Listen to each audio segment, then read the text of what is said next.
اعوذ باللہ من الشیطان الرجیم بسم اللہ الرحمن الرحیم الحمد للہ رب العالمین۔ میں نے سابقہ خطابت میں امامت کا جو سلسلہ آپ تک پہنچایا اس کا اگلا حصہ شروع کرتا ہوں۔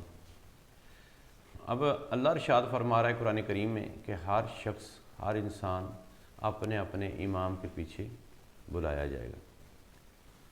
تو یہاں پہ دنیا والوں نے، یہ مسجدوں کے مولویوں نے، علماؤں نے، وہ ایسے دین والوں نے جنہوں نے اپنا من گھڑت دین دنیا پہ چلایا ہوا ہے، کتنی بڑی بات کہہ دی اور ہماری قوم کے بچے برباد ہو گئے۔ سب کو یہی پیغام پہنچا کہ ماں کے پیچھے اٹھایا جائے گا۔ ماں والی بات قرآن میں نہیں ہے۔ اگر ماں والی ہوتی تو پھر یہ ہونا تھا یوم نادو کل اناس بامہم۔ کا معنی ماں ہوتا، یہ امام ہم ہے۔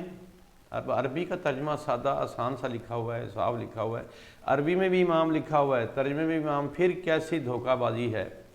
اب اسی لیے یہ کہتے ہیں کہ دین کو چیک کرنا ہو تو اس کا ایک جملہ ہی چیک کر لیں کہ کیا وہ خالص ہے یا باطل ہے، حق ہے یا باطل ہے۔ تو اس لیے امام کا ماننا ضروری ہے۔ امام کے قائل نہ ہونے کی وجہ سے لوگ اپنے اپنے اماموں کے قائل ہوئے، جنہوں نے اپنے ہاتھوں سے، جیسے تراشے ہوئے بت پوجتے تھے، ایسے اپنے ہاتھوں سے بنائے ہوئے اماموں کو جو مانتے ہیں۔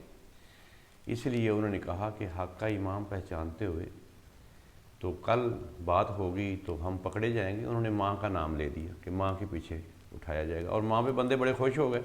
سوچا ہی نہیں کہ دین میں ماں اور باپ، بیٹے، بھائی بہن کا قیامت کو سنا بھی ہے، کوئی ذکر نہیں ہوگا۔ ہر ایک شخص کو اپنی اپنی پڑی ہوگی، اپنے اپنے اعمال نامے کا ذمہ دار ہوگا۔ اس لیے دوستو، ایک دوست سے میں نے کہا، پروفیسر تھا اسکول کا، کالج کا، تو اس کی 63 برس زندگی تھی۔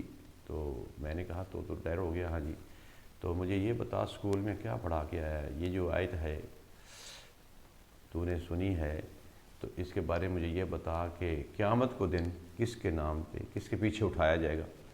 وہ کہتا جی ماں کے پیچھے۔ تو میں کہ اتنا بڑا تو پروفیسر، تو کس کالج میں بچوں کو پڑھا کے آیا، کس اسکول میں، ان کا ذہن دماغ میں کیا چیز بٹھا کے آیا؟ کہتا جی ہم نے یوں سنا ہے۔ میں کہا یوں سنا نہیں، تو نے عربی کی لغت، عربی کے جملے کو، عربی کے الفاظ کو، اسکول ٹیچر رہا تو یہ تم نے، کہتا ہے غور نہیں کیا، میں کروں گا غور۔ غور کر کے آیا، دوسرے دن مجھے بتاتا ہے کہ میرا مولوی کہتا ہے جی وہ ماں کے نام پہ پکارا جائے گا۔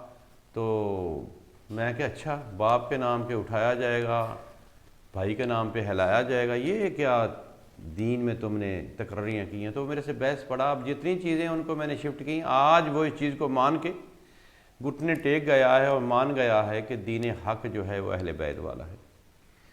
اہل بیت کا دین وہ ہے جو قرآن کے ساتھ بالکل مشابہت رکھتا ہے، اور جو حدیث پاک نبی صلی اللہ علیہ وآلہ وسلم کی قرآن سے ملتی جلتی ہو، مشابہت کرے، ایک ہو، ایک مشورے سے چلے، وہ حق ہے۔ جھوٹی ہو وہ قرآن سے ہی پکڑی جاتی ہے۔ اب دیکھو نا، یہ جھوٹی بات کسی نے کہی کہ نبی کا فرمان ہے ہر شخص ماں کے پیچھے اٹھایا جائے گا، جب آیت پڑھی کل اناس بامہم تو پکڑی گئی۔ اس طرح آیتوں کو دیکھ کر، جھنجھوڑ کر اپنے دماغ دل میں بٹھائیے، انشاءاللہ حق پر آ جائیں گے، اور میرے اگلی خطابت کے ساتھ میں رہیے گا، اور آپ کو انشاءاللہ وقت کے ساتھ ساتھ امامت پر یہی اتنی خطابت ہونی ہے کہ امام پر جھگڑا ہے، امام پر لوگ متفق نہیں، اپنے اپنے امام بنائے ہوئے ہیں دنیا والے۔ ہم نے امام عام بندے کو امام نہیں کہتے، ہم نماز پڑھانے والے خطیب کو بھی پیش نماز کہتے ہیں۔ کیوں؟ امام کا رتبہ اتنا بڑا ہے، اتنی بڑی شان ہے رسالت کے بعد، ہم چاہتے ہی نہیں کسی عام بندے کو امام کہہ کر، یا امام مسجد بھی کہیں، تاکہ امامت کی شان کم نہ ہو جائے، امامت کا رتبہ کم نہ ہو جائے۔ ہر شخص کو امام کہنا، ہر بندے کو امام کہنا، امام کی ایک جیسے رسول کسی کو نہیں کہہ سکتے آپ، کسی کو نبی نہیں کہہ سکتے، تو اس لیے کسی کو امام بھی نہیں کہہ سکتے۔